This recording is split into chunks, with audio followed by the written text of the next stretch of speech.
গপু,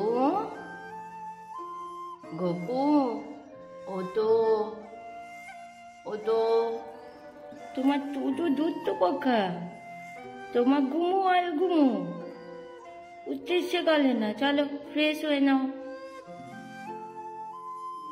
আজ হচ্ছে 4 তারিখ আর শুক্রবার। ঘড়িতে বাজছে সকাল 6:30।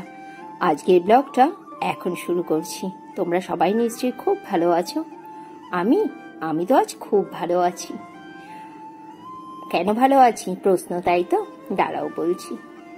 সকালবেলাতে ঘুম থেকে উঠে সবার আগে আমি যে কর্মটি করলাম সেটি হচ্ছে আমার গপুকে ঘুম থেকে তুলে ফ্রেশ করিয়ে ওকে ওর খাটের ওপরে বসিয়ে দিয়ে আসলাম। ওর তো একটাই কাজ, সারাদিন খাটে বসে বসে আমরা কি কর্মকাণ্ডগুলো করছি তা দেখা।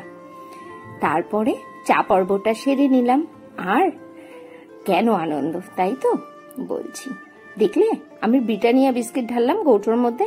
হ্যাঁ, এতদিন ধরে বাড়িতে ব্রিটানিয়া বিস্কিট আনা একদমই বন্ধ ছিল, কেননা তোমাদের দাদা ভাই ব্রিটানিয়া বিস্কিট ছাড়া অন্য কোনো বিস্কিট একদমই পছন্দ করে না। ও আসবে, তার জন্য নতুন একটা বিস্কিটের প্যাকেট কেটে ঢাললাম। হ্যাঁ গো, আজ তোমাদের দাদা ভাই আসছে।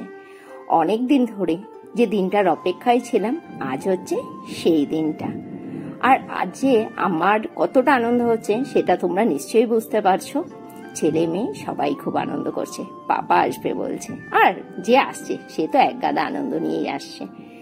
আজ শুক্রবার, আর শুক্রবারে ভেজ যে সমস্ত মেনুগুলো ও খেতে ভালোবাসে সেই রান্নাগুলোই আজ আমি করছি।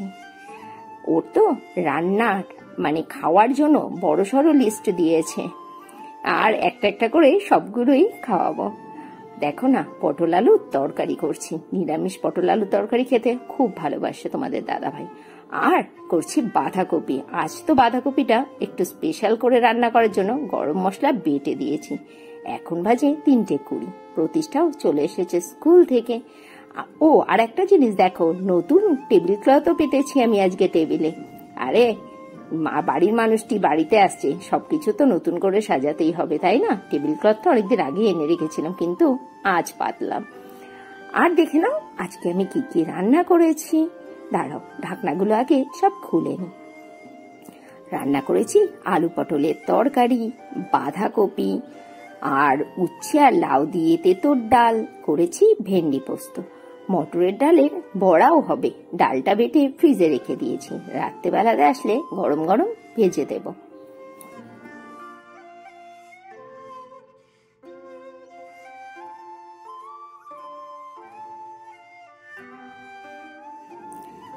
আবার ফেরত চলে এলাম রাত্রিবেলাতে।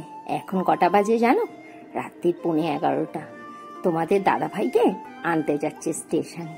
ওকে কথা দিয়েছিলাম তোমাকে ঠিক যেখান থেকে ছাড়লাম সেখান থেকেই আমি আবার তোমায় নিয়ে যাব। এত রাত করে স্টেশনে এসেছি, একটু ভয় তো লাগছিলই। টোটোও পাইনি জানো, অনেকটা রাস্তা হেঁটে আসতে হয়েছে। এই যে চলে এসেছে সেই ট্রেনটি, যেই ট্রেনটি আমার খুশি নিয়ে চলে গেছিল। আবার ওই ট্রেনটি আমার খুশি ফেরত নিয়ে এসেছে।